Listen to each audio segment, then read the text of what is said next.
ذرا سوچیں، آپ رات کے وقت ایک ایسی جگہ کھڑے ہوں جہاں کبھی قبریں ہوا کرتی تھیں اور اچانک آپ کو محسوس ہو کہ آپ کے قدم آگے بڑھ ہی نہیں رہے۔ آپ پوری طاقت سے بھاگنا چاہیں لیکن آپ کے پاؤں جیسے زمین سے چپک جائیں اور پھر اندھیرے میں کوئی آپ کا نام پکارے۔ یہ کوئی فلم کہانی نہیں ہے، یہ ایک حقیقی واقعہ ہے جو میرے اپنے خاندان کے لوگوں کے ساتھ پیش آیا تھا۔ آخر اس رات اس ویرانے اسکول میں ایسا کیا ہوا تھا اور وہ لوگ وہاں سے واپس کیسے آئے؟ آج کی ویڈیو میں آپ کو وہ پورا واقعہ سنانے والی ہوں۔ یہ واقعہ مجھے میری نانی اور میرے کزنز نے خود سنایا تھا اور آج میں وہی واقعہ آپ لوگوں کو تک پہنچا رہی ہوں۔ یہ کوئی من گھڑت کہانی نہیں بلکہ ایک حقیقی واقعہ ہے جو ہمارے خاندان کے لوگوں کے ساتھ پیش آیا تھا۔ تو آئیں شروع سے جانتے ہیں کہ اس رات آخر ایسا کیا ہوا تھا۔ چند منٹ کی ایک شرارت ان سب کی زندگی کے لیے ایک خوفناک یاد بن گئی۔ ہیلو گائز، کیسے ہو آپ سب لوگ؟ تو سب لوگ بیٹھے ہوئے ہوتے ہیں اور اچانک پروگرام بناتے ہیں کہ کیوں نہ ہم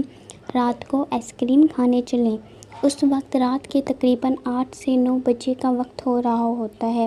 سب کزنس بھی کہنے لگتے ہیں ہاں چلو آئس کریم کھانے چلتے ہیں۔ کوئی کچھ کہتا ہے تو کوئی کچھ اور آخرکار سب لوگ پیدل ہی چل پڑتے ہیں۔ سب سے پہلے وہ آئس کریم والے کے پاس جاتے ہیں اور وہاں سے کوئی کلفی لیتے ہیں، کوئی آئس کریم، یعنی جسے جو پسند ہوتا ہے وہ اپنی پسند کی چیز لے لیتے ہیں۔ پھر سب لوگ وہاں سے آگے چل پڑتے ہیں، میں آپس میں باتیں کرتے ہوئے آ رہے ہوتے ہیں اور ساتھ ساتھ اپنی کلفی اور آئس کریم بھی کھا رہے ہوتے ہیں۔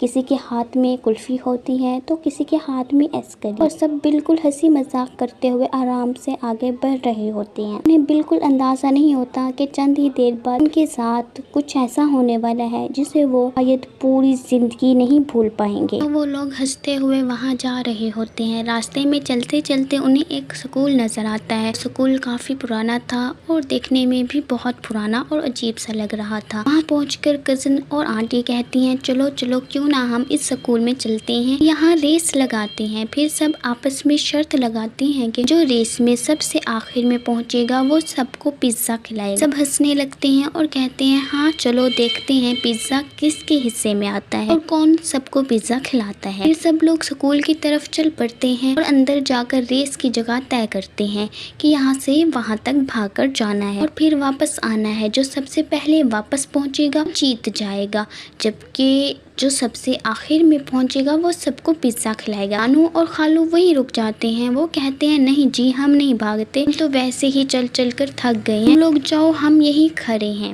سب کہتے ہیں اچھا ٹھیک ہے۔ پھر وہ ریس شروع کر دیتے ہیں۔ اس جگہ سے وہ بھاگ کر واپس نانو اور خالو کے پاس آنا تھا۔ اس کے درمیان اسکول کا وہ حصہ تھا جہاں پہلے قبریں ہوا کرتی تھی، بعد میں ان قبروں کو ہٹا کر وہاں اسکول کا حصہ بنا دیا گیا تھا۔ ایک طرف درخت تھے اور درمیان میں اسکول کے اندر جانے کے لیے سڑک جیسا راستہ تھا۔ سب لوگ وہاں تک بھاگ کر پہنچ جاتے ہیں، لیکن جیسے ہی انہیں وہاں سے واپس نانو کی طرف بھاگنا ہوتا ہے، اچانک ان کے قدم جیسے وہیں رک جاتے ہیں۔ وہ پوری کوشش کرتے ہیں کہ آگے بڑھیں، لیکن ان کے پاؤں جیسے زمین سے چپک گئے۔ انہیں صرف محسوس ہوتا ہے کہ وہ بھاگنے کے لیے کوشش تو کر رہی ہیں لیکن ان کے قدم آگے نہیں بڑھ رہے۔ سب ایک دوسرے کو دیکھ کر ڈر جاتے ہیں کہ آخر یہ کیا ہو رہا ہے۔ پھر وہ سوچتے ہیں کہ شاید آرام سے چل کر دیکھتے ہیں۔ ایک قدم آگے بڑھانے کی کوشش کرتے ہیں لیکن حیرت کی بات یہ ہوتی ہے کہ ایک قدم بھی آگے نہیں بڑھتا۔ وہ جہاں کھڑے ہوتے ہیں وہیں جیسے رک جاتے ہیں۔ وہ سب ایک دوسرے کو دیکھ ہی رہے ہوتے ہیں کہ اچانک انہیں پیچھے سے کسی کی آواز سنائی دیتی ہے۔ آواز میں ایک ایک کر کے ان کے نام پکارے جا رہے ہوتے ہیں، فاطمہ،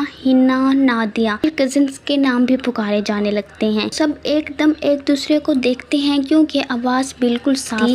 ایسے لگ رہا تھا جیسے کوئی جان بوجھ کر ان کے نام پکار رہا ہو، لیکن سب سے خوفناک بات یہ تھی کہ وہاں ان کے علاوہ کوئی اور موجود ہی نہیں۔ چند لمحوں کے لیے سب بالکل ساکت ہو جاتے ہیں، کسی کو سمجھ نہیں آتی کہ یہ آواز کہاں سے آ رہی ہے۔ پھر ایک آنٹی فوراً کہتی ہے جلدی سے دعا پڑھو۔ سب لوگ جلدی دعا پڑھنا شروع کر دیتے ہیں اور ایک دوسرے پر اور اپنے اوپر دم کرنے لگتے ہیں۔ جیسے ہی وہ بلند آواز میں دعائیں پڑھتے ہیں، اچانک ان کے قدم آزاد ہو جاتے ہیں۔ جو پاؤں ابھی تک جیسے زمین سے چپکے ہوئے تھے وہ اچانک چلنے لگتے ہیں۔ پھر وہ سب بغیر پیچھے دیکھے پوری رفتار سے وہاں سے بھاگنا شروع کر دیتے ہیں۔